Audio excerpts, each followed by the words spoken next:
La campana de los lamentos dejó oír su tañido, marcando la constante desintegración del mundo roto. Sigmar se apresuró.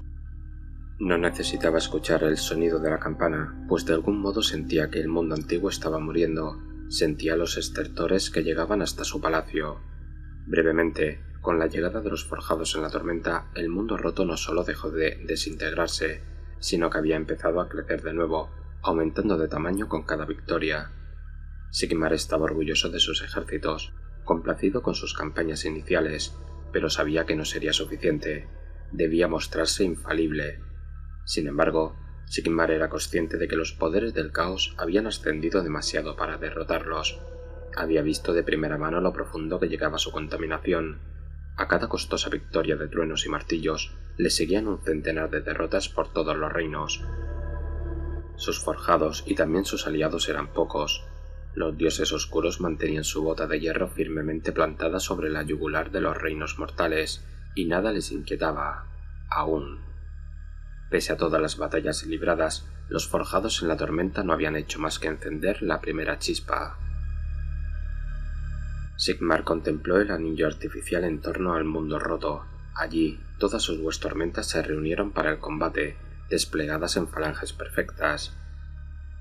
Sigmar las mandaría en tromba, a asediar todas y cada uno de los reinos mortales, a aislar a Archaon y cortar el flujo de fuerzas del caos que emanaban hacia cada reino.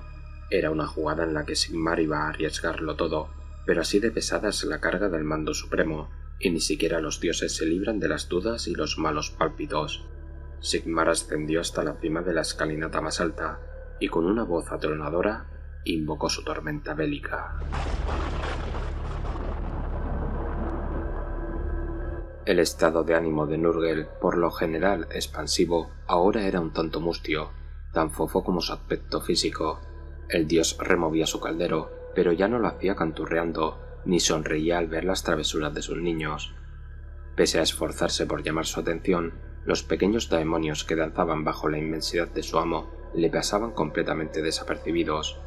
Tras un rato, al ver que no les hacía ni caso, ellos también se deprimieron. La molicie se extendió por el jardín de Nurgle como una pandemia. Quedaban muy lejos los días tormentosos de la primera invasión de Ghyran, una época en la que una oleada infecciosa de demonios se extendió por las tierras como una exhalación. ¡Ah, gloriosas incubaciones! Nurgle recordaba bien aquel periodo de rampante proliferación, en el que las pústulas lo llenaban todo, las nuevas enfermedades se extendían y el contagio cubría todos los reinos de Jade. Había estado tan cerca de lograrlo. Pero una y otra vez, la victoria final eludía al dios del caos.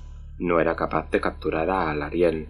La reina del bosque radiante siempre lograba escapar, ya fuese gracias al uso de ilusiones o al desempeño incansable de sus huestes. Aquella diosa de la naturaleza había gobernado Ghyran desde antes de la llegada del caos, y Nurgle sabía que solo derrotándola lograría la victoria definitiva. Así que los ejércitos de la pestilencia siguieron luchando y conquistando, propiciando traiciones que volvían a Alarielle vulnerable y diseñando emboscadas que la aislaban de sus potenciales aliados. Huracanes pestilentes convertían sus fértiles parajes en lugares de ponzoña. La propia diosa se había visto infectada por plagas una docena de veces, pero su magia de la vida le había permitido librarse de ellas. Por todo Ghyran se extendía una miseria casi tan tangible como las brumas apestosas que cubrían la tierra, y aún así, Alarielle seguía eludiendo a Nurgle. El gran padre de la putrefacción ansiaba poder hacerse con ella, combinar la fecundidad irrefrenable de Alarielle con los encantos enfermizos del caos. Cuando los esbirros de Nurgle devastaron el valle secreto de Athelweir, el dios de la plaga salivó océanos de ansia. De no ser por la llegada de los forjados en la tormenta, esos metemontodos enviados por el lerdo mediodios Sigmar, Alarielle hubiese sido capturada. Pero aunque logró huir, la diosa del bosque se vio invadida por la desesperación y cayó en un estado durmiente, ocasión que Nurgle aprovechó para aumentar su actividad. Volcó todas sus energías enfermas sobre el sucesor más probable de Alarielle, un campeón que, sin embargo, demostró que su cuerpo devastado por la plaga ocultaba un alma que, de hecho, no había sido corrompida por completo.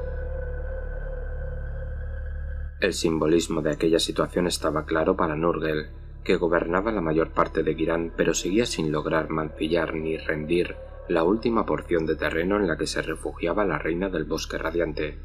Tras un nuevo ataque, el más devastador, Alarielle enraizó en la tierra y se disolvió en ella, escapando una vez más.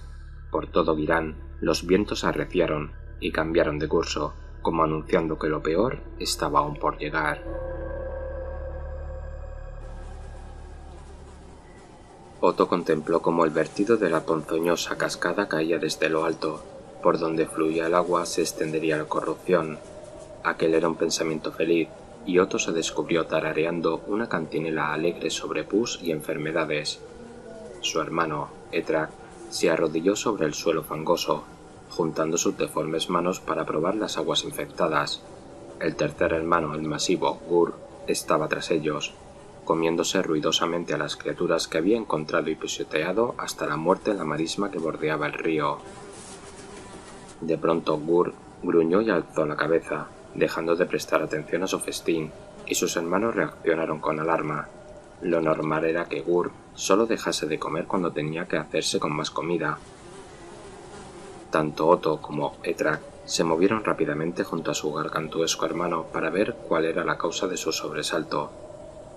La capa superior de fango del pantano parecía moverse y cambiar, en un oleaje que se concentraba para formar una cara enorme y horrible. «Ah, mis glotales», dijo con una voz que le atravesó el cuerpo y el alma. Al unísono, Otto y Etrak dieron la bienvenida a la aparición. Hasta el propio Gur soltó un rugido, que tanto podría haber sido un saludo como un esfuerzo final por tragarse el último bocado de entrañas que le colgaba de la boca. «Mi premio ha escapado. Otra vez», dijo la voz de barítono del pantano, sonando a la vez resignada y extrañamente cansada.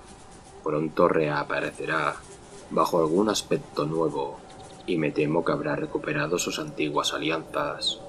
No importa. Mientras las aguas de la puerta Génesis fluyan, todo seguirá siendo nuestro. Salvaguardadlas, mis niños, salvaguardadlas». Y con esas palabras, la cara desapareció. Unas raíces místicas se extendieron profundamente, llegando hasta todos los rincones de los reinos de Jade. Los zarcillos se retorcían, siempre apartándose de la contaminación y buscando concentraciones de magia de la vida. La reformada Alarielle, en estado embrionario, fue bañada en manantiales de vitalidad para sacarla de su ensoñación inconsciente. Desde hacía mucho soportaba las heridas del mundo, la pena de ver marchitarse todas las cosas bellas. Esos recuerdos envenenados ennegrecían la tierra e impedían que creciese nada, pero ahora serían limpiados. Las memorias dolorosas fueron sustituidas por la nada más absoluta. Durante un tiempo indeterminado, una era, una estación, un parpadeo de las estrellas, todo fue felicidad. Ocurrió de manera gradual, como una flor que cambia su encaramiento para mirar al sol.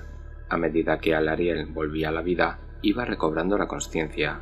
Ahora estaba en todas partes, esparcida por la totalidad de su vasto reino, pero no era la propia tierra, sino que era su reina. Era Alarielle, y estaba furiosa. Al principio Alarielle era poco más que una furia viviente. El suelo temblaba ante su ira incomprensible, pero la reina del bosque radiante logró controlarse, uniendo sus extendidas raíces en una única forma. A continuación, se expandió como un maremoto de energía vital. Pese a la miasma que llenaba el aire, por encima de las nubes tóxicas, la diosa de Girán podía sentir el cálido toque del sol. Extendiendo sus alas, Alarielle entonó su nueva canción. Alarielle reunió a una gran hueste, un ejército como no se había visto desde hacía una era. Su canción espiritual invocó a las criaturas de todos los bosques. Los desbandados hijos de Durthu, antiguos guardaespaldas de Alarielle, también respondieron a la llamada, viajando hasta su lado desde reinos muy distantes. Los espíritus libres aparecieron en manada, y de las sombras llegaron también los parias. Alarielle se cortó la mano derecha, sabedora de que aún había otros dos seres con los que debía contactar. Habían transcurrido muchos siglos desde que se convocase una asamblea. Llegaron desde todo Girán y de los reinos de más allá. todos reunidos en torno a Alariel, desde los antiguos señores arbóreos cuyos troncos tenían más anillos de los que podían contarse, hasta los secretistas señores Fata y todo tipo de seres vegetales. Aquel no era un simple consejo, sino una asamblea real, y no se celebraba desde hacía eras. Los regentes de los bosques atendieron en persona, o al menos en parte, pues muchos de ellos mandaron a la reunión alguna porción de sí mismos, una rama o un arbusto, debido a que el grueso de sus cuerpos estaba ya demasiado enraizado como para moverse en su totalidad. Allí había señores arbóreos más grandes que montañas, ninguno de ellos más majestuoso que el inmenso Ralaed, alto rey de la cima de roble. Junto a él, la reina Sauce de buena cosecha y muchos otros. En una estación diferente, Alariel se hubiese mostrado complacida por la pompa y los rituales que acompañaban a dichas convocatorias, pero ahora solo quería acabar con las tradiciones lo antes posible. Aquellos eran tiempos desesperados, en los que la guerra había destruido los reinos de Jade. El vasto reino de Girán había dejado de existir tal como se le conocía, cubierto por la enfermedad. El motivo de aquella asamblea real era tratar de recuperar las tierras perdidas. No podía tenerse paciencia, y a Alariel no le interesaban las viejas diferencias de opinión, ni tan siquiera las suyas propias. Asignó objetivos a cada rey y reina, manantiales de magia de Girán y lugares de poder sagrado. «Mis niños, todos vosotros, queda una última tarea por hacer», dijo Alariel. «Debemos recurrir al dios rey». La diosa había estado esperando el silencio de sorpresa que siguió a aquella frase.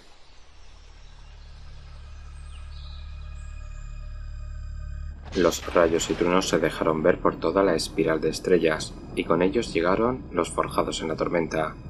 Muchas tormentas estaban representadas, cada una de ellas apareciendo ante Alariel y las poderosas personalidades reunidas junto a ella en la asamblea real. Los regentes de los bosques contemplaban la escena maravillados ante aquel despliegue de fuerza. Columna tras columna de soldados de infantería pesada, batallones de guerreros alados y unidades de caballería como muchos Sylvanen no habían visto jamás, pues los dracos y los dragones estelares de la Cámara Extremis eran extremadamente raros en Girán. Todos los recién llegados quedaron en silencio, mientras los líderes de la hueste celestial se apartaban de sus respectivas formaciones y empezaban a ascender por la escalera espiral. Antes de que aquel consejo de aliados bélicos pudiese dar comienzo, no obstante, una última descarga eléctrica cruzó las nubes bajas, la mayor y más cegadora de todas, y en su interior surgió una masiva figura alada, rodeada por arcos de energía crepitante. Algunos de los regentes bajaron la mirada pensando que el propio Sigmar había llegado desde las alturas. Alariel reconoció al Celeste Supremo por quien era, el mensajero más poderoso de Sigmar, la manifestación de su tormenta. Por el modo en que la mirada del ángel vengador se clavaba en ella y por el modo en que portaba su arma, el martillo Galmarad del dios rey, Alariel tuvo una epifanía. El avatar de Sigmar tenía otra misión además de la de liderar a los forjados a la batalla. Lo primero que hizo el Celeste Supremo fue confirmar que la diosa renacida estaba libre de la mancha del caos. En otras circunstancias, aquella actitud habría enfadado a Alariel, pero no fue el caso. Su risa se elevó sobre la espiral de estrellas. Mucho tiempo habían esperado los Sylvanet para escuchar aquel sonido, pero no era una risa que recordase a los cantos alegres de los pájaros ni al buen tiempo, sino algo más siniestro. Sigmar hacía bien en mostrarse cauto, una lección que la diosa también había aprendido, pero Sigmar estaba encerrado en Azir, un reino inalcanzable, desde el que podía elegir si enviar o no a sus legiones. Alariel, en cambio, había perdido su reino, lo había visto ennegrecer y pudrirse, así que para ella la cautela ya no era tan importante. En aquel ambiente enrarecido, Alariel dio la bienvenida a sus aliados y se inició el consejo de guerra. Con su mirada aún fija en ella, el Celeste Supremo le detalló el plan de Sigmar para atacar de manera simultánea todos los accesos de todas partes, suplicando a Alariel su ayuda en el asedio de Puerta Génesis. En aquella misión, Ralaed, el alto rey de la cima de robles, sería de mucha utilidad. Como primer fundador de las muchas arboledas de Girán, era en su territorio en donde se había descubierto originalmente la Puerta Génesis, y Ralaed conocía bien su historia. Con su voz atronadora, el ancestral ser pasó a relatarla. Antaño, la puerta Génesis fue encontrada en el centro de una serie de islas flotantes de las que emanaban poderosas cascadas, ricas en la magia de Girán. La mayor de ellas formó el portal que llevaría a todas partes. Eso había sucedido mucho tiempo atrás, en la era de los mitos, antes de la llegada del caos. Con el poder ascendente de los dioses oscuros, muchas batallas tuvieron lugar. Cada uno de los poderes del caos intentó hacerse con el control de la puerta Génesis, pero sus asaltos siempre se vieron frustrados. Siempre llegaba ayuda a través de todas partes para reforzar a los ejércitos de Alariel. Sin embargo, a medida que los apoyos menguaban, también se marchitaba la diosa. Cuando Archaon unió la miríada de poderes del caos en la batalla por la puerta Génesis, los Sylvaneth no tuvieron más opción que retirarse. Desde entonces la corrupción del caos proliferó, ya que especialmente Nurgle centró su legañosa mirada en Girán. Las cataratas características de la puerta Génesis habían mutado en algo terrible. Las islas flotantes iban ahora a la deriva. A medida que avanzaban por el cielo iban cambiando, alterándose hasta parecer inmensas medusas. Bajo sus formas bulbosas se extendían una serie de enfermizos tentáculos, y sobre su superficie crecían ampollas como grandes bóvedas, llenas de gases tóxicos. Fue el rey Ralaed quien advirtió esta amenaza, después de que el intento de hacerse con la puerta Génesis acabase en desastre. Tras escuchar a Ralaed, se preparó el plan de ataque.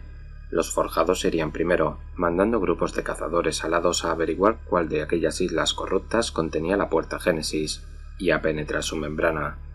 Encontrarían y destruirían la fuente de la pestilencia antes de que los asaltos de los Sylvaneth y los forjados dieran comienzo. Antes de que los grupos de caza partieran de la espiral de estrellas, se les rindió homenaje.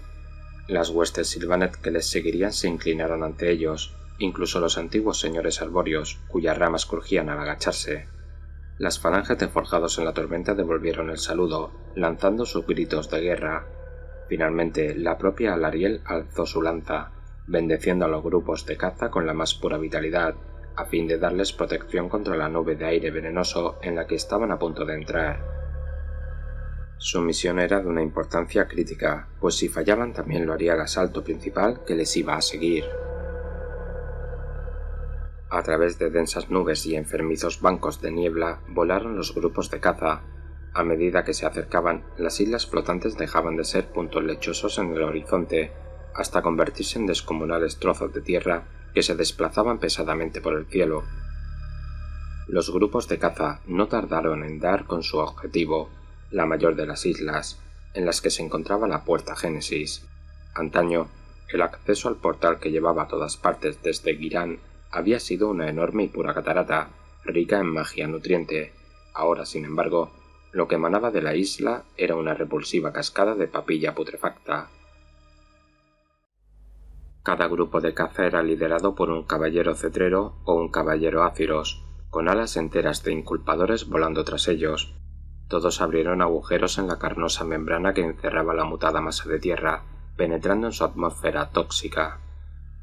La isla tenía muchos centenares de millas de extensión, y su anillo exterior era una zona pantanosa. Era allí donde el rey Ralaed había dicho que los forjados hallarían a su presa. Cubierto por remolinos de niebla verdosa, el pantano era un laberinto de aguas fétidas, trampas de fango, nubes de insectos mutados y un aire pesado y de un sabor repulsivo. Los inculpadores descendieron con las armas preparadas.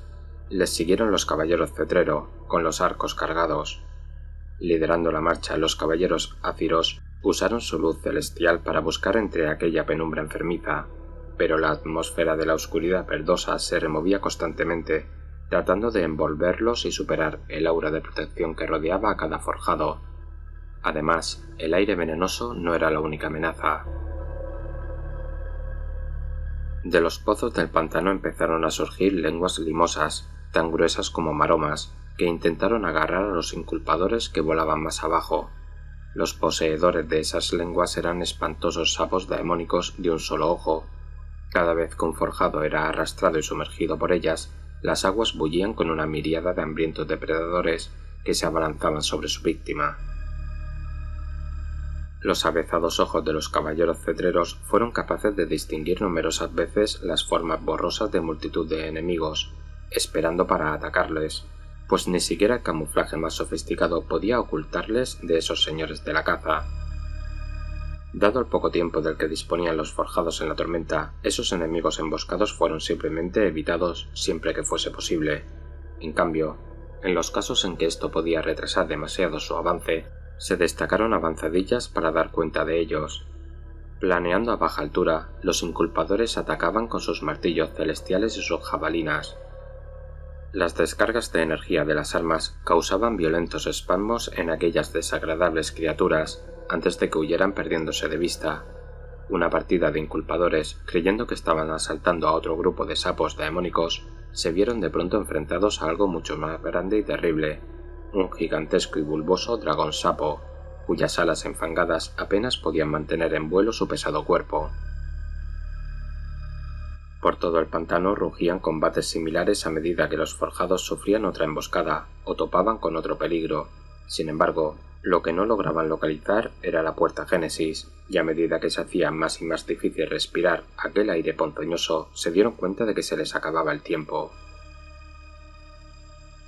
Cuanto más tiempo pasaban los grupos de caza buscando la fuente de la niebla mística, más les afectaba sus viciados vapores. Lentamente fue debilitándose el aura de resistencia con la que contaban los forjados gracias a sus armaduras de Sigmarita forjadas con magia y a las bendiciones de Alariel.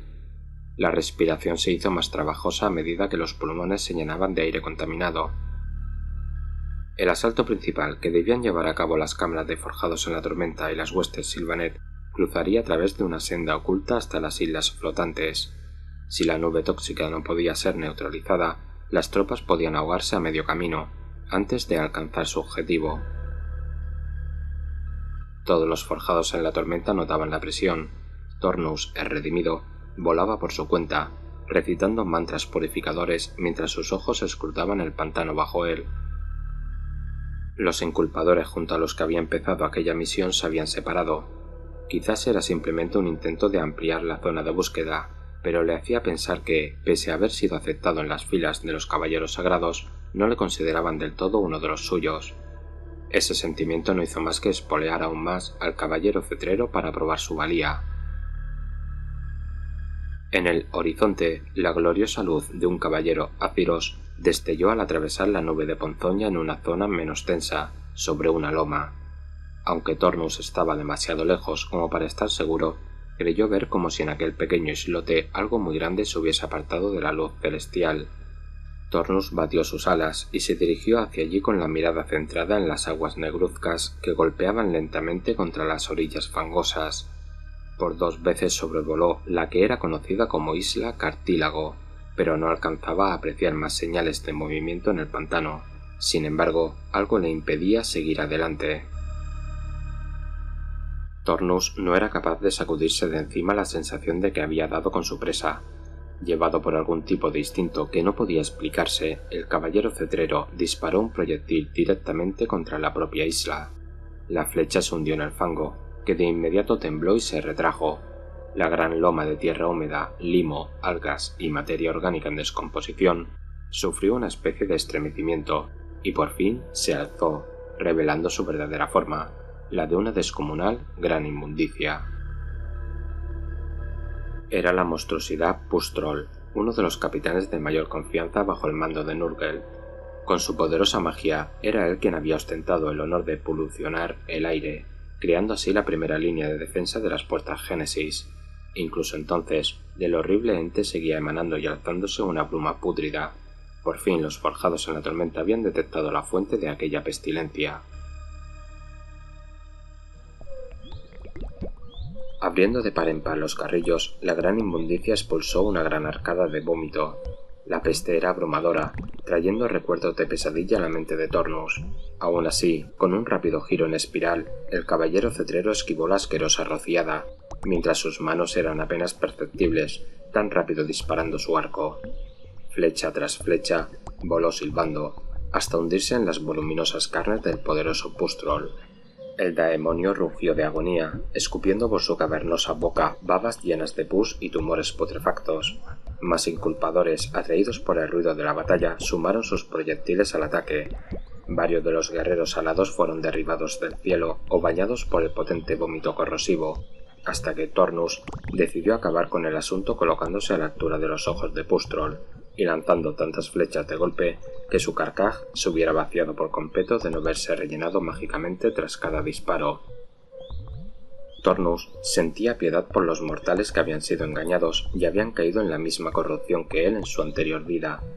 Pustrol, sin embargo, no era un ser corrompido, sino un corruptor, con lo cual no despertaba la menor misericordia en Tornus.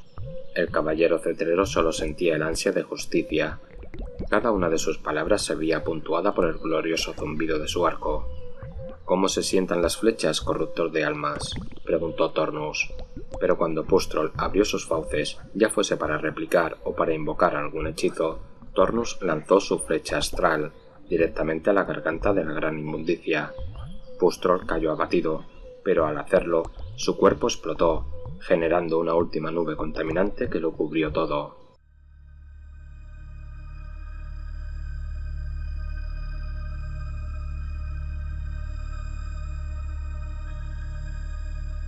La puerta Génesis era una cascada.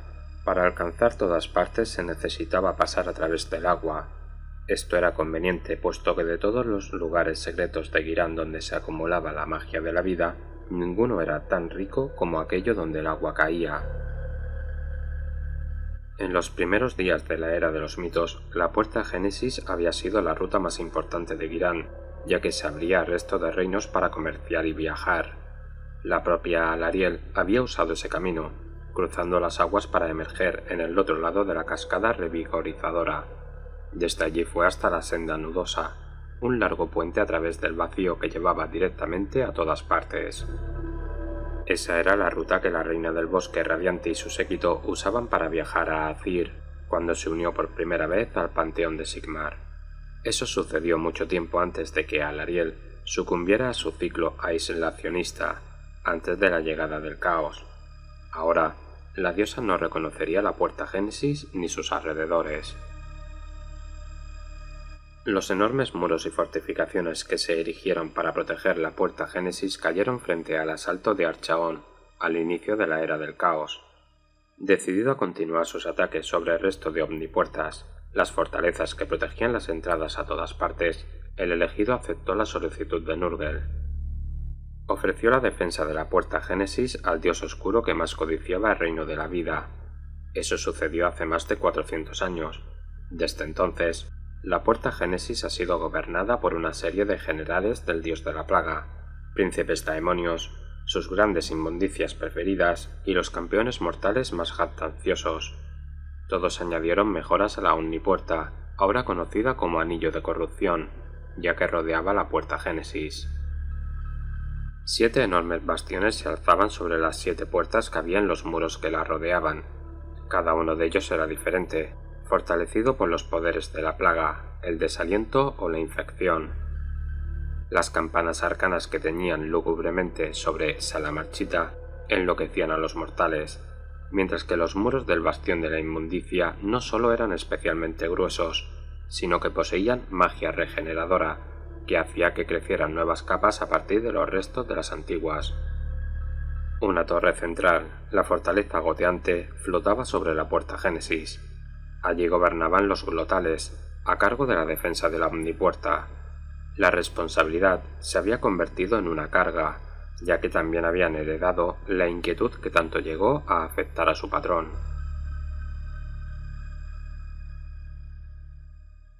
Desde las agujas hinchadas de la fortaleza goteante, los trillizos observaban el paisaje pestilente. En la distancia se podían ver los muros más lejanos de la omnipuerta, junto con las 7 fortalezas que se cernían sobre ella. Etrak ladeó su cabeza, y se escuchó un moqueo salir de su capucha. El aire cambia. Los hechizos de Pustrol fallan. O quizás es que ha muerto, susurró el mago. Llegarán pronto, como dijo el abuelo. El hermano de Etrak, el enorme guerrero Otto, quedó en silencio. No podía detectar ningún cambio, pero la nariz de Etrak estaba más sintonizada con la magia. Otto sintió la duda animal que le había atacado últimamente. pero se la sacó del pensamiento.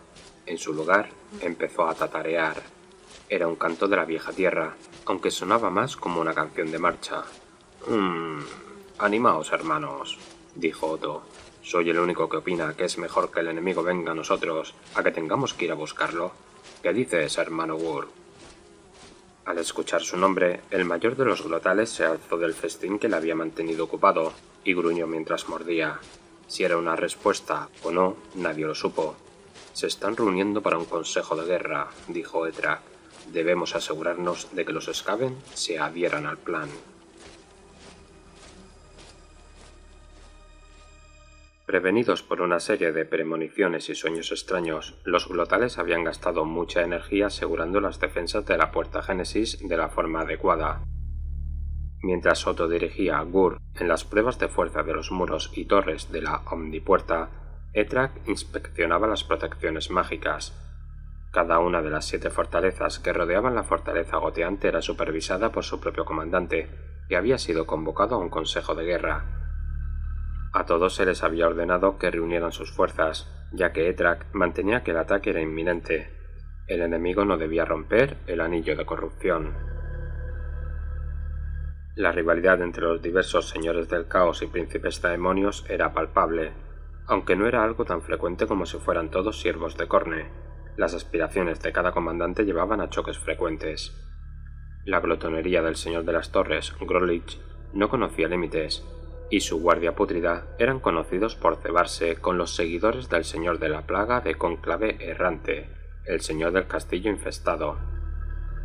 El pontífice de plaga, Skroglich Espina Torcida, que gobernaba las estacas astilladas, era tal vez el más tortuoso de todos. Era el más astuto, incluso antes de que invocara la ayuda del señor alimaña corruptor conocido como Sepkrit el Hediondo. Había otra fortaleza controlada por Skaven en el anillo de corrupción. Los hombres rata habían construido sobre una criatura viviente que mantenían retenida con lanzas de piedra bruja que sobresalían de los muros corruptos que habían colocado en la espalda de la atormentada bestia. Los túneles negros a través de sus entrañas llevaban a una madriguera interminable bajo ella. No se sabía cuántos Skaven se habían reunido para servir a Skogrich, pero eran incontables. Skogrich había hecho lo imposible, al prometer guiar a sus seguidores para recuperar las 13 grandes plagas, las legendarias enfermedades que marchitarían los mundos. Había conseguido unir a muchos de los clanes Pestilent. Los clanes Fexis y Rothclan dominaban a otra docena de clanes. Los glotales sabían que Skogrich se había aprovechado del fervor de los sacerdotes de plaga y contaban con que tenía respaldo de muchos cientos de miles de Skaven, una masa comprimida en los túneles enfermizos. Etrak recelaba especialmente del Skaven, ya que el mago siempre había culpado a los hombres rata de la pérdida de favor de los glotales frente a su querido patrón. Aunque no podía probar ninguna traición, Etrak estaba convencido de que los Skaven estaban detrás de los errores que permitieron que Alarielle escapara. Habían pasado varios cientos de años, y desde el incidente, Etrak había desconfiado de los sacerdotes de plaga. Al menos una docena de veces había captado el rastro de algún acto egoísta o una trama extraña y sus sospechas habían crecido con cada movimiento.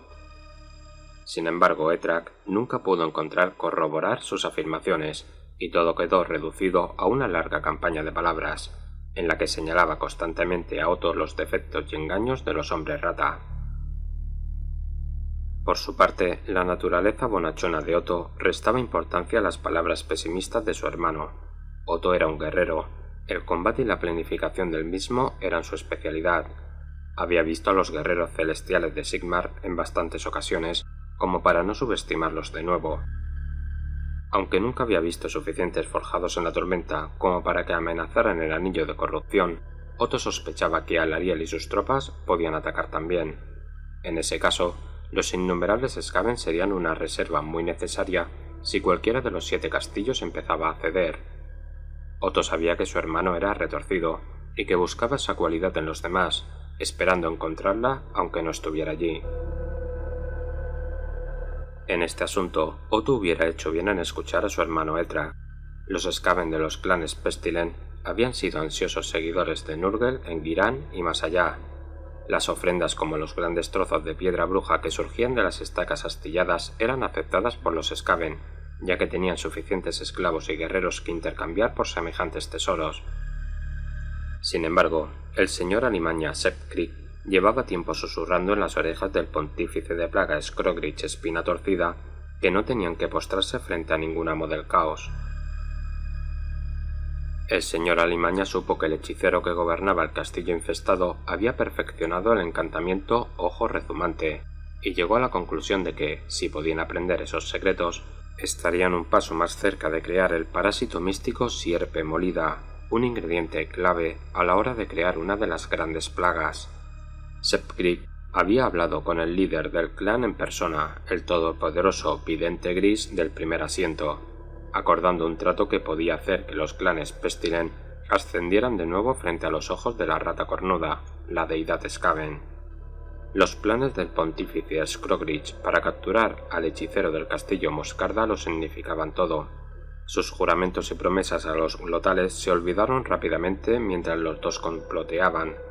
El ataque inminente, si llegaba tal y como los glotales habían anunciado, le ofrecería el momento perfecto para lanzar el suyo propio, uno que estuviera al servicio de la agenda de Scrogridge. Después de lanzar a los equipos de caza, Alarielle envió al concilio. Los regentes de los Sylvaneth regresaron mediante los senderos espirituales a los restos de sus reinos, ya que todos ellos tenían sus propias campañas que liderar. Bajo el mando de Alarielle, cada uno de ellos dejó atrás muchas arbolegiones.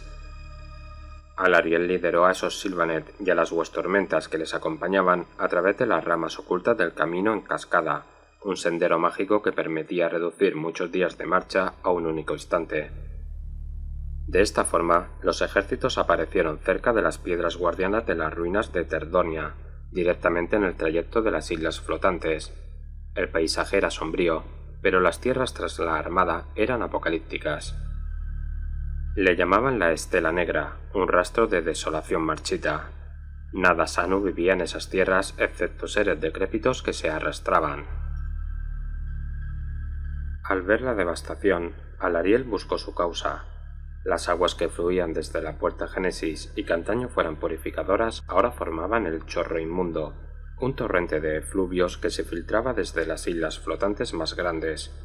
Al entrar en contacto con el suelo, los fluidos contaminantes se dividían en tres ríos: el Corruptis, una marea que infectaba; el Contagios, que extendía la corrupción; y el Conseptic, que daba vida a nueva vida. Era el plan de Nurgle para Ghyran en movimiento. Alarielle se horrorizó. Su rabia hizo que crecieran plantas cargadas de espinas. No esperaría por la señal de los equipos de caza, sino que ordenó el asalto inmediato.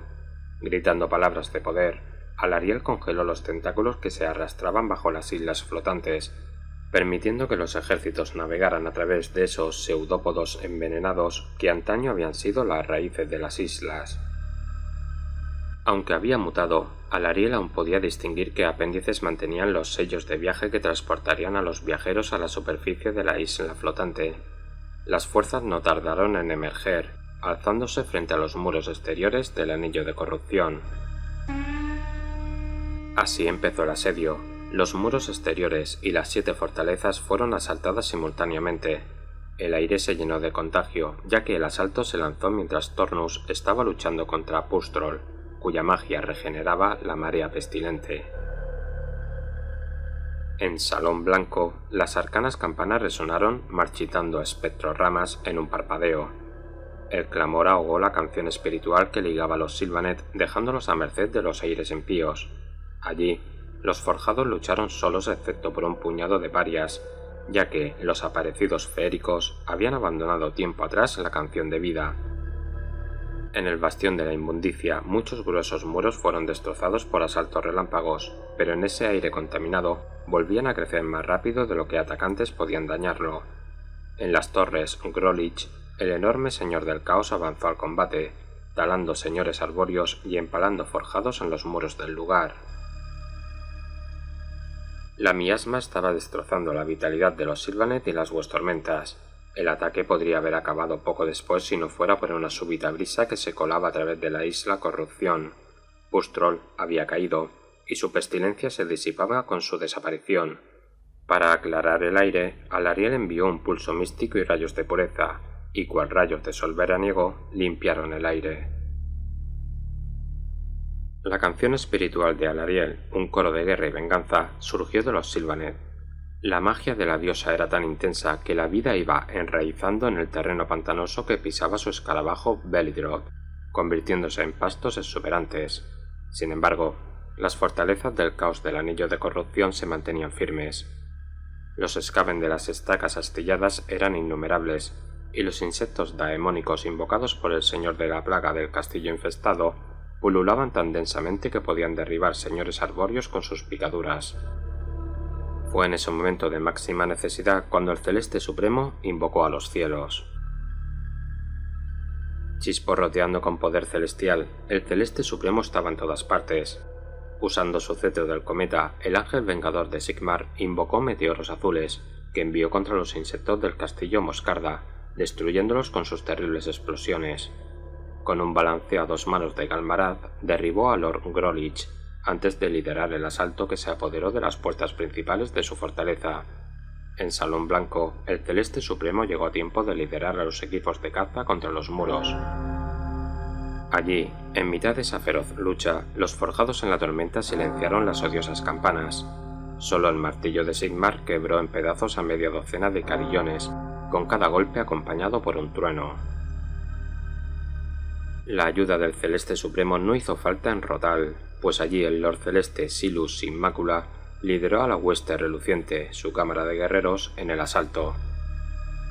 El aire viciado no había ralentizado su ataque, ya que había soportado gran cantidad de las enfermedades que este reino tenía para ofrecer. La hueste reluciente era tan resplandeciente como su nombre sugería, y la miasma parecía retroceder frente a sus armaduras plateadas conforme avanzaban, escapando a su resplandor. La cámara guerrera, ayudada por los señores arbóreos del claro Madera Férrea, presionaron contra los muros de la fortaleza cual cuchillo a través de aire denso y empalagoso. Conforme alcanzaron la omnipuerta, Silus lideró una serie de incursiones hacia las puertas principales y logró derribar varias torres. En las estacas astilladas, el pontífice de plaga, Scroglich Espina Torcida, envió oleada tras oleada de esclavos Skaven y clanes menores. Intentaba abrumar con el asalto, pero infligió poco daño. Las legiones de monjes de plaga, bajo las órdenes del pontífice, todavía no habían salido. Fue en Torrecuerno, la más grande de las fortalezas del Anillo de Corrupción, donde los Sylvaneth y los Forjados lanzaron su mayor fuerza. Allí, 5 arbolegiones Sylvaneth atacaron junto con 3 cámaras de guerreros de los Forjados en la Tormenta y la cámara extremis del Lord Celeste Targonaud. Las legiones de Reyes Plaga intentaron mantener los muros frente a los templarios dragoneros, mientras que los paladines de varias hermandades de Devastación se combinaron para asaltar las torres, destrozándolas antes de avanzar hacia las fortificaciones interiores. Mientras los refuerzos se precipitaban tratando de sellar las brechas, la guardia dracotiana cargó, y las explosiones de rayos de los Dracot se combinaron para destrozar la puerta principal y el rastrillo. Fue todo lo que las fuerzas del caos pudieron hacer para ralentizar el asalto, ya que no podían esperar vencerlo. El tricuerno sonó, la señal para que los glotales liberaran sus propios refuerzos. El gong de piel del castillo goteante respondió cuando los glotales ordenaron a la marea de engendros que avanzara.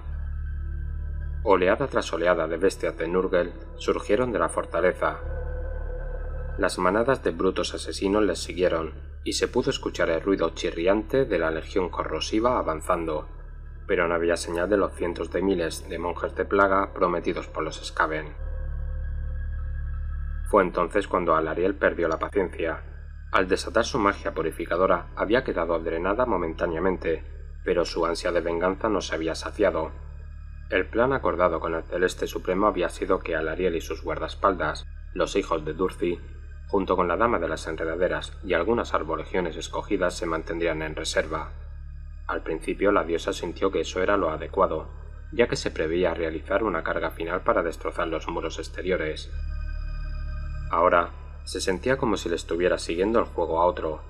A una orden de Alariel, los señores arbóreos avanzaron, hundiendo sus raíces como garras en los muros putrefactos y destrozándolos. Clavando su lanza en la brecha, Alariel derramó su magia en llamaradas torrenciales. En medio del fuego verde y las raíces retorcidas se abrió una fisura, un hueco tan grande que un ejército al completo podría atravesarlo. Y eso es lo que sucedió. Alariel no esperaría a nadie. A la cabeza de su guardia lideró el asalto que cruzó la brecha y se dirigió al castillo goteante.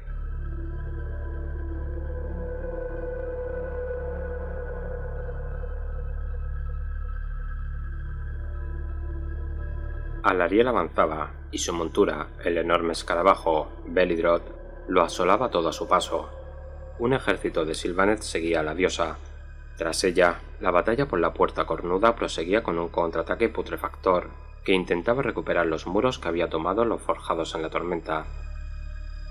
Podía verse a los dragones estelares pugnar por las torres superiores, y los rugidos de los dracos resonaban en los campos lejanos. Aquella reyerta, sin embargo, no era la principal preocupación de Alariel. Su atención estaba puesta en otro lugar. En lontananza había una imagen perturbadora, que ahora resultaba claramente visible en el cielo despejado: la vasta extensión de la fortaleza supurante. De su arcada central manaba un denso torrente de aguas cenagosas, la catarata corrupta en que se había convertido la Puerta Génesis. En eras pasadas, la cascada de la Puerta Génesis caía sobre un estanque cuyas aguas puras eran tan limpias que podía verse a los dracos marinos a muchas brazas de profundidad. En aquel tiempo sus aguas alimentaban un río que fluía a través de un bello país de suaves colinas verdes y antiguas arboledas. La escena pesadillesca sobre la que Alariel posó su mirada era muy distinta. Las colinas de antaño ahora eran montones de mugre acumulada o enormes posturas, como si la tierra misma padeciera abscesos. Se apolotonaban unos contra otros, relucientes a punto de reventar. El río era casi en su totalidad excrementos líquidos, una pócima contaminante daemónica. El agua ya no corría alegremente cauce abajo, sino que fluía viscosa de un modo enfermizo. Junto al río discurría una carretera, antaño franqueada por hermosos jardines, ahora por torres fortificadas, rodeadas todas ellas por patíbulos y cadáveres pútridos apilados, para atraer a toda suerte de carroñeros, desde gusanos hasta nurgletes. Alariel había mantenido los valles ocultos por medio de ilusiones numerosos siglos. La mayor parte de ese periodo había librado una guerra de guerrillas contra sus opresores, organizando el golpe de mano y poniéndose al frente de la lucha temporalmente para reconquistar lugares de poder. Al fin, su resistencia cedió, y la diosa se sumió en un letargo que ya tocaba su fin. Ahora, Alariel veía lo que ella había permitido que ocurriera en su reino paradisíaco. Su cólera no era la súbita furia de los mortales, ni la rabia ardiente de los demonios. Su ira era fría y despiadada. Seguía avanzando hacia la Puerta Génesis, y de ella emanaba tal poder que la vida brotaba violentamente a su paso. Saldaría viejas deudas. En la torre más alta de la fortaleza supurante, Otto Glotal observaba los lejanos muros exteriores que circundaban la Puerta Génesis. El humo se alzaba, y habían caído numerosas torres, por lo que no necesitaba la magia de su hermano para saber que la defensa estaba en apuros. Un movimiento lejos de los muros captó su atención. Un ejército marchaba por el camino hacia la Puerta Cornuda, paralelo al inmundo río Marrón. Incluso a esa distancia, Otto reconocía los malditos arbóreos.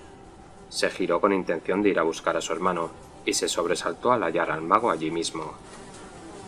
«Saludos, hermano. Estás algo lento hoy», dijo Etrak. «¿Quizás pasas demasiado tiempo conversando con Gur?», le reprochó Otto, dejando de lado su usual jovialidad. «¿Quieres hablarme de los arbóreos?», preguntó Etrak, sin dar tiempo a que su hermano respondiera. «¿Sientes la presencia de su líder?». «Ella está ahí, estúpido. Viene a destruir todo lo que hemos creado».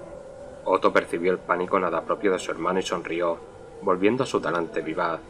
«Llama a Gur, nuestro segundo hermano favorito», dijo Otto. «Juntos conseguiremos un magnífico trofeo para el abuelo».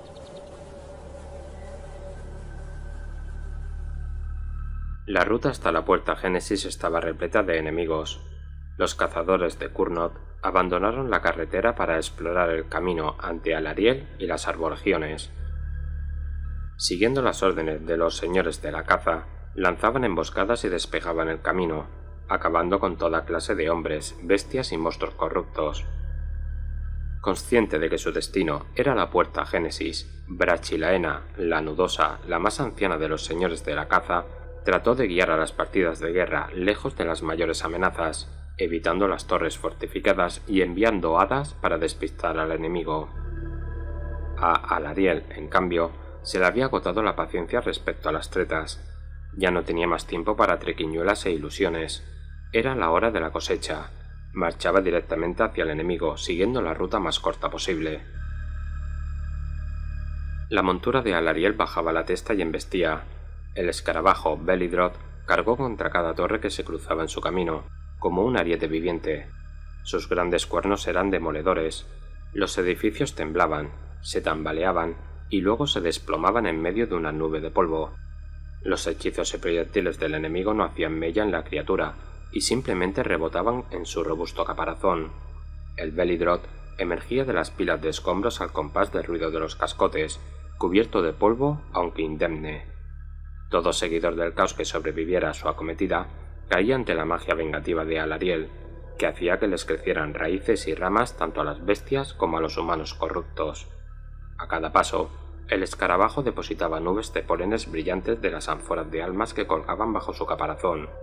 Así, el gigantesco espíritu del bosque sembraba al tiempo que segaba. El suelo antaño fétido e infecto sanaba al paso del Belidrot.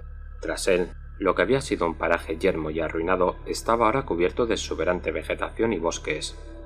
La magia del polen era tan potente, y aún más en la radiante presencia de Alariel, que las vainas del alma crecían de inmediato. Nuevos silvanes se alzaban del suelo quebrado, irguiéndose antes de unirse a las filas de las arbolegiones que marchaban en pos de su diosa madre. Alariel ascendió, trepando por las colinas pútridas. Allí los silvanes se encontraron con los líderes de la marea de engendros, una gran horda de bestias cenagosas. Al principio las criaturas acudían de una en una o en pareja, y eran presa fácil para los grandes arcos de los cazadores de Kurnod, pero cuando las grandes bestias empezaron a llegar en oleadas, fueron necesarios todos los silvanes para detener su avance. Los aparecidos arbóreos del prado cima de robles perecían por decenas antes de que llegasen los señores arbóreos ancestrales, quienes, con sus grandes puños y sus fuertes raíces, no solo lograron repeler a los monstruos tentaculados, sino que los hicieron papilla. Los glotales habían abandonado su castillo y ahora aguardaban junto a la cascada de mugre, solazándose con sus viles salpicaduras. Habían estado ocupados. Otto había vaciado la fortaleza supurante en enviar todas las reservas de la Legión de Plaga a interceptar a Alariel. Etrak había despachado mensajeros a través de la puerta Génesis para solicitar más tropas antes de invocar por sí mismo más daemonios. Gur había engullido cualquier cosa demasiado lenta para escapar a su pesado trote. Mas, según se iba vaciando el castillo, el ser monstruoso se sentía excepcionalmente hambriento, tal como sus hermanos habían planeado. Apostados en una posición elevada al lado de la cascada de mugre, los glotales tenían una vista panorámica. El ejército Sylvaneth había llegado muy lejos y a gran velocidad, dejando bosques verdes a su paso.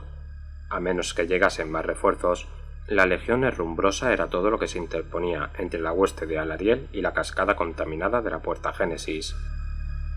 Aquel habría sido el momento idóneo para que apareciesen los Skaven, atrapando a la odiosa diosa y a su ejército por el flanco, mientras ellos se disponían a enfrentarse al enemigo. Cuando una moscarda mensajera se posó sobre Etrak, este se la metió en la boca con delicadeza y asimiló todo lo que ella había visto. La guerra iba mal, con el anillo de corrupción al borde del colapso. Pero había noticias peores. Resultaba que los Skaven se habían unido a la batalla, pero no contra el enemigo previsto. No habían aparecido cerca del objetivo, sino en el castillo Moscarda, con el pontífice de plaga Scrogrich Espina Torcida liderando personalmente una horda de rátidos prácticamente inagotable. Llegaban chillando y cantando versos de plaga del Liber Bubonicus, mientras surgían de los túneles recién roídos. Los hombres ratas saltaron en masa los muros del castillo Moscarda en un ataque dirigido contra la fortaleza en manos del caos.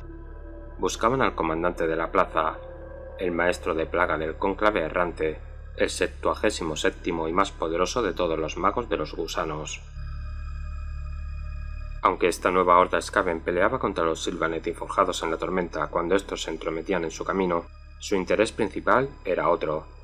Con ayuda del traicionero señor Alimaña Settrick y la fuerza bruta arcana de un trío de pebeteros de plaga, los Skaven conquistaron la fortaleza, sometiendo al señor hechicero. Fue llevado a los túneles inmovilizado con cadenas brujas. Habían abierto una madriguera en las profundidades, un pasadizo entre reinos excavado por medio de tecnología arcana y bestias mutantes. Cuando el señor de cónclave errante recuperó la conciencia, se hallaba en Plagápolis, una ciudad oculta a tal profundidad que ni siquiera los dioses podían verla. El pontífice Scrogridge, espina torcida, sabía que allí el corpulento hechicero revelaría todos sus secretos. Muchos Skaven se quedaron, principalmente clanes menores que no estaban al tanto de la traición, u otros líderes rivales cuyas aspiraciones se habían vuelto demasiado peligrosas. Esos hombres rata no tenían más opción que seguir luchando, y ahora no luchaban solo contra los ejércitos Sylvaneth y los forjados en la tormenta, sino también contra las vengativas fuerzas del caos. Los glotales sabían que si querían salir victoriosos tendrían que lograr la victoria ellos mismos. Como si percibiera la batalla inminente, Gur se irguió y lanzó un borboteante rugido antes de lanzarse al trote colina abajo. Mientras los glotales bajaban por la pronunciada pendiente hasta el río mugriento, Ethrak podía sentir los poderes vitales de Alariel. Aunque él y sus hermanos ya se habían enfrentado a la diosa, sus encuentros anteriores habían sido durante su declive. Entonces, a la diosa le preocupaba más escapar que combatir. Ethrak jamás había percibido una pureza tan intensa. Abrasaba sus preciosas plagas de la atmósfera, destruía la obra que con tanto esfuerzo habían creado. La presencia de Alariel sanaba la tierra bajo sus pies. La sola idea le ponía enfermo. Lo más alarmante era la sospecha de que el nuevo espíritu de Alariel se aproximaba lo suficiente al gran depósito de magia vital acumulada al pie de las cataratas de mugre. Podría tornar la corrupción en vitalidad. Al borde del pánico, expolió a su descomunal hermano Gur. A medida que se topaban con más enemigos, se ralentizaba el ascenso de Alariel y sus arbolegiones. Para cuando hubieron alcanzado la mitad de la ladera, los Sylvaneth no eran tanto un ejército en marcha como un contingente de tropas dispersas, pues su frente se había disgregado en un centenar de pequeñas partidas de guerra. Todas seguían peleando en torno a Alariel, tratando de rodearla como una escolta, mas era un intento fútil. La diosa derrotaba a un enemigo tras otro y avanzaba sin cesar a lomos de su escarabajo Belidroth. Continuando su implacable asalto, ni tan siquiera su escolta podía seguir ese ritmo. Los hijos de Durthu, una descomunal formación de señores arbóreos, blandían sus espadas y despachaban filas enteras de putrefactores a cada tajo, pero ni así igualaban a su señora. Ya fuese por la magia vital desbocada de Alariel, o por la desaparición del aire viciado, lo que hasta hacía poco era un cielo turbio, encapotado, refulgía ahora con el dorado rojizo del alba. Nada era más brillante que la diosa. La lanza de Kurnot destelló al sol naciente, y abatió a un bruto asesino y partió en dos el altar de guerra de la legión herrumbrosa en rápida sucesión. Los campeones de la legión más henchidos y poderosos fueron reducidos a cascarones marchitos entre el siseo de la garra de la pérdida, que causaba unos daños terribles. Sin titubeo alguno, el escarabajo Belidroth se abalanzó contra las filas de los herrumbrosos, una formación de un centenar de guerreros del caos. Con el estrépito del metal desgarrado, el colosal escarabajo pisoteó y corneó para atravesar el cerco. Los enemigos que no eran pulverizados por la montura eran metamorfoseados por la magia de Alariel, convertidos en abono que fertilizaba el súbito crecimiento de nuevas arboledas. Pese al embate de Alariel y los Sylvaneth, la legión herrumbrosa avanzaba. Innumerables filas marchaban bajo una miríada de estandartes que exhibían supurantes fetiches de los poderes de la corrupción. Los portadores de plaga engrosaban sus filas. Los contables de Nurgle estaban deseosos de contar el botín. El líder de la legión herrumbrosa era Lord Raslug, uno de los favoritos de Nurgle. Se atrevió a enfrentar una hacha herrumbrosa al poder de la reina del bosque radiante, pues Raslug había jurado entregar a los glotales la cabeza de la diosa. Ranslug tenía un secreto. El filo de su hacha oxidada estaba cubierta de algo negro y pegajoso. La sustancia le había costado una fuerte suma al Señor del Caos, quien hubo entregado todas sus riquezas acumuladas a cambio de aquel veneno. Procedía directamente de Festus, el Señor de las Sanguijuelas, quien la había ganado en una apuesta con Kairos Tegedestinos, el demonio favorito de Zench. Festus había jurado que un solo golpe con esa hacha envenenada abatiría a cualquier cosa viva, incluso a una diosa. Ranslug envió a su escolta de Reyes Plagas a combatir a los hijos de Durzu, de modo que él pudiera reservar el veneno de su hacha para su presa. La fortuna estaba de parte de Ranslug, ya que se topó con Alariel, que salía de otra arboleda que instantes antes habían sido sus enemigos. La diosa estaba decidida a destruir un bruto asesino y convertir otra falange acorazada en una arboleda nudosa. Apenas si reparó en el guerrero solitario. Ranslug avanzó y estaba solo unos pocos pasos cuando trastabilló. Bajó la vista y vio una saeta reluciente sobresaliendo de su pecho. Con una sucesión de golpes secos, otras 3 flechas se sumaron a la primera. Alzó la mirada y vio a un caballero cetrero con la armadura destellando bajo los rayos del sol y el arco tensado. La última flecha tumbó al Señor del Caos. Su hacha tintineó inofensivamente en la ladera. Tornus, el redimido, acababa de unirse al combate. Tras dar muerte a Pustrol en los pantanos, el caballero cetrero se había dirigido a toda prisa hacia la batalla en las colinas. Podía sentir el poder de la muerte en el hacha del Señor del Caos, ya que él había sido su objetivo. Tras Tornus acudían comitivas dispersas de inculpadores, y un destello en el cielo que solo podía ser el Celeste Supremo. Alariel vio a sus aliados unirse a la batalla, pero hizo caso omiso. Podía hacer esto sola. Quizás ellos pensasen que la habían salvado, pero lo cierto es que Alariel había percibido el poder del hacha y optado por desentenderse de su dueño a fin de hallar un objetivo más numeroso para su cólera. Había sobrevivido a las peores plagas que Nurgle podía enviar. Era la encarnación de la magia de la vida, y no temía a ningún arma envenenada. Tras arrancar la lanza de Kurnot de otro bruto asesino, la diosa siguió avanzando. Era imparable. Frente a ella, los glotales habían destruido a todo Sylvaneth con que se habían encontrado. El tentáculo de Gur aplastaba a los ancianos señores arbóreos y sus descomunales pies los hacían astillas. Etrak arrojaba rayos de mucosidad para derribar a los inculpadores que se aproximaban demasiado, mientras que Otto cercenaba cabezas y extremidades de formación enteras de aparecidos arbóreos con su guadaña oxidada. Etrak fue el primero en sentir la presencia de Alariel aproximándose, y encaminó a su enorme hermano Gur hacia ella. Gur avanzó al trote con zancadas que hacían temblar la tierra, con su ojo fijo en la figura brillante de la diosa. Alariel tuvo un momento de pausa y contempló a los glotales con repugnancia antes de espolear a su escarabajo Belidroth. A pesar de su cuerpo hinchado, Otto era lo bastante ágil para esquivar el primer golpe. Su gran guadaña cayó y perforó el exoesqueleto del Belidroth, duro como el hierro, hincándole la hoja ponzoñosa en los órganos vitales. Para nada podía frenar la inercia de la criatura. La lanza de Alariel y los cuernos del escarabajo empalaron a Gur antes de que el choque le arrojase dando tumbos. Los glotales de menor tamaño salieron despedidos de la espalda espinosa de su hermano. Otto fue el primero en ponerse en pie, y blandió su guadaña rápidamente para mutilar una de las patas enventadas del Belidroth, antes de que éste pudiese bajar la cabeza y embestir de nuevo. El escarabajo se tambaleó hacia adelante e intentó cornear a Otto, pero el tentáculo de Gur cayó sobre él, aplastándole la cabeza. La criatura se desplomó, sacudiendo las patas frenéticamente. Alariel flotó sobre aquel desastre con las alas extendidas. Enfurecida por la muerte de su compañero, lanzó un grito penetrante, que no era de desesperación, sino de guerra, como una sirena de muerte y venganza. Aquel alarido resonó por todos los reinos, enalteciendo el corazón de todas las criaturas Sylvaneth. Cada regente, rey y reina oyó la llamada a las armas y redobló esfuerzos para reconquistar los reinos de Jade.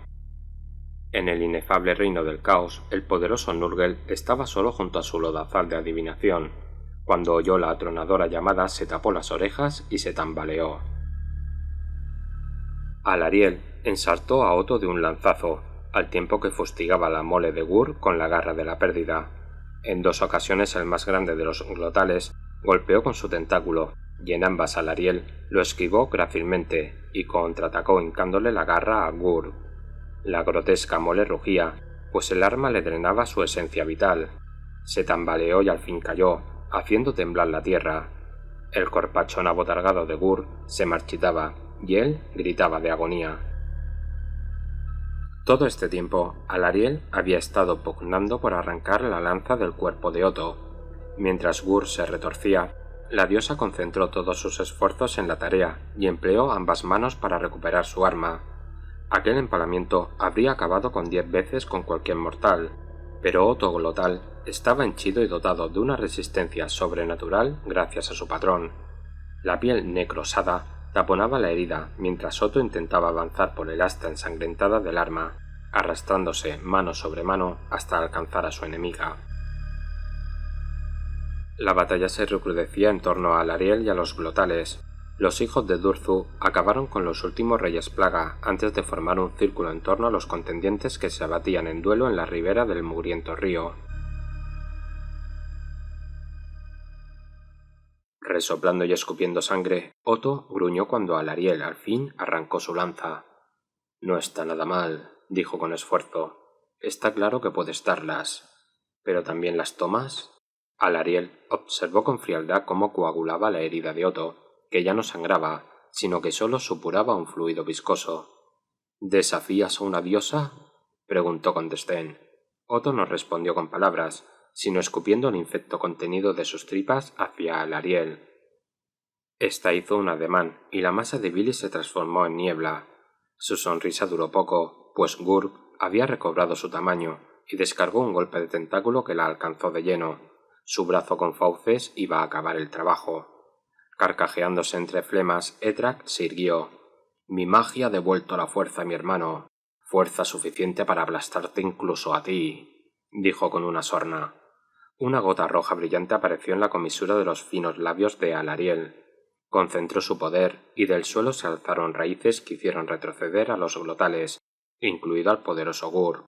Casi sin esfuerzo, les expulsó de la orilla, arrojándoles a las inmundas aguas que había abajo.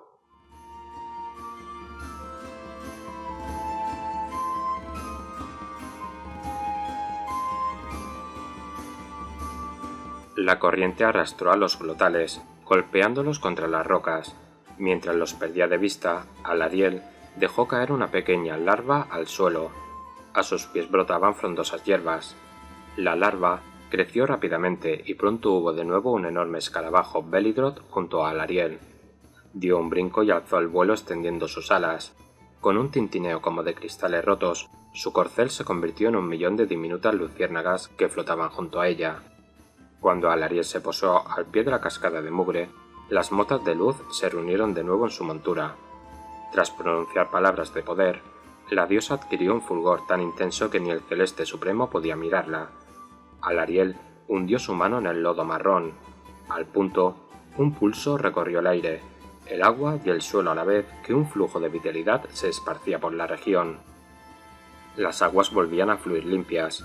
Con un esfuerzo extenuante, la reina de los bosques logró cerrar la puerta Génesis y sellar el camino que llevaba hasta todas partes. Aún quedaban numerosas batallas por librar, pero las tornas por fin cambiaban en la guerra de la vida.